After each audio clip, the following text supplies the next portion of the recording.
കുട്ടിയമ്മേ മോന്റെ കത്തൊക്കെ ഉണ്ടോ? എടുത്തോ എടുത്തോ. ഈയിടെ നാളീകരം മോഷണം പോകുന്നുണ്ട്. അത് വേലായുധനാ?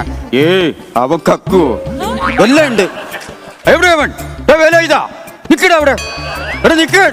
മോണാക്കാണ് നിങ്ങൾ നമ്പിയാരല്ലേ അണ്ണാ? ഞാനാ? ഓ എടാ അത് പറയണ്ടേ. മാപ്പ്. എനിക്ക് പരിചയമില്ലാത്ത വാക്കാണ്. സുന്ദരിയായ ഭാര്യ. കുഞ്ഞുമ്മേ ശാന്തര വീട്ടിലുള്ള കിടപ്പ് ആദ്യം മതിയാക്കണം. എന്നാൽ ഏറെക്കുറെ ചീത്തപ്പേര് മാറി കിട്ടും. ഓ അപ്പൊ നമ്മൾ മതിയാക്കുമ്പോൾ അവിടെ നിന്ന് കയറാനുള്ള പരിപാടി. എന്റെ അമ്മയാണ് ഞാൻ പോകില്ലേ. നിങ്ങളെ മോൻ കണ്ടറിയാം അതിനാണെന്ന്. സാധാരണ ഇത് വേലായുധന്റെ മുതലാണ് ഒട്ടിക്കുന്നത്. പക്ഷേ ഇത് ഞാൻ രാത്രി എവിടെ പോകുന്ന അറിയാൻ വേണ്ടി എന്റെ ഭാര്യ ഒട്ടിച്ചു. എന്റെ വലിയ പേരെന്ന് വിളിക്ക് പകരം തരാൻ ഇനി ഒന്നുമില്ലടാ. 500 കിടക്കുന്ന ഭാഗത്ത് അത് വണ്ടിക്ക് അത് വണ്ടിക്ക് നിൽക്കേണ്ടത്.